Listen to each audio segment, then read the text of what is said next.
नमस्कार दोस्तों। एक सन्यासी ईश्वर की खोज में निकला हुआ था और एक आश्रम में जाकर ठहरा।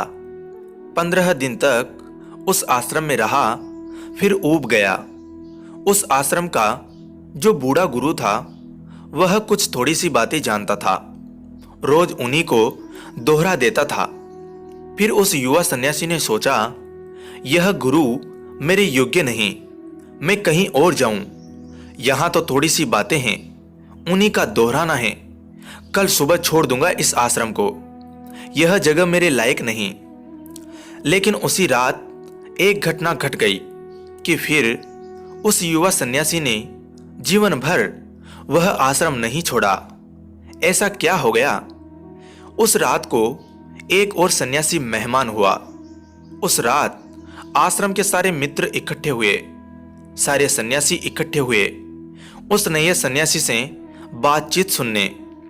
उस नए सन्यासी ने बड़ी ज्ञान की बातें कही, उपनिषद की बातें कही, वेदों की बातें कही।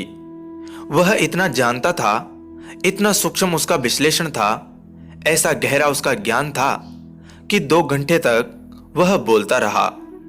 सबने मंत्र मुग्ध होकर सुना। फिर उस युवा सन्यासी के मन में आया कि गुरु हो तो ऐसा हो, इससे कुछ सीखने को मिल सकता है।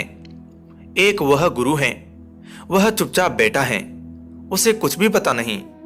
अभी सुनकर उस बूढ़े के मन में बड़ा दुख होता होगा, पश्चाताप होता होगा, गलानी होती होगी कि मैंने कुछ न जाना और यह अजनबी सन्यासी बहुत कुछ जानता है।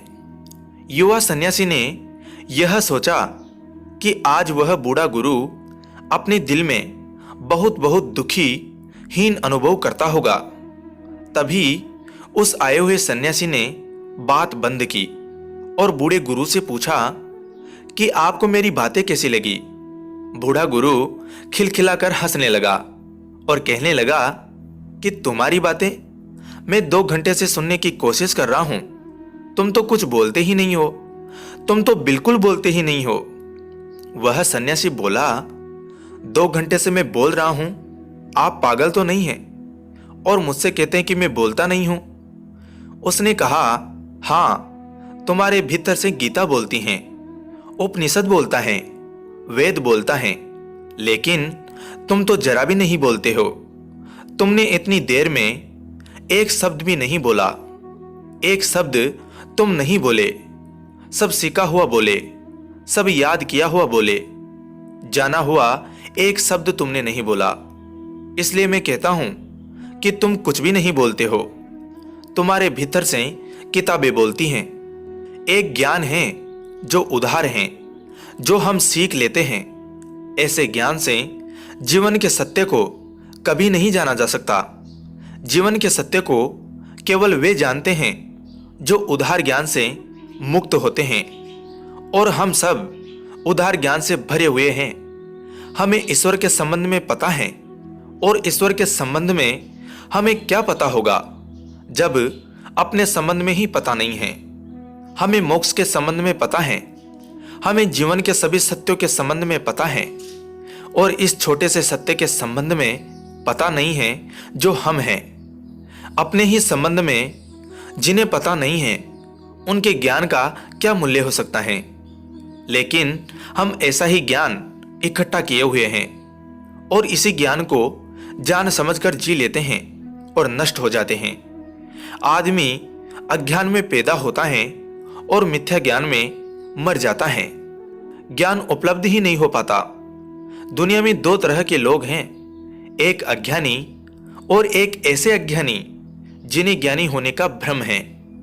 तीसरी तरह का आदमी मुश्किल से कभी कभी जन्मता है, लेकिन जब तक कोई तीसरी तरह का आदमी न बन जाए तब तक उसकी जिंदगी में न सुख हो सकता है न शांति हो सकती है, क्योंकि जहां सत्य नहीं है वहां सुख असंभव है।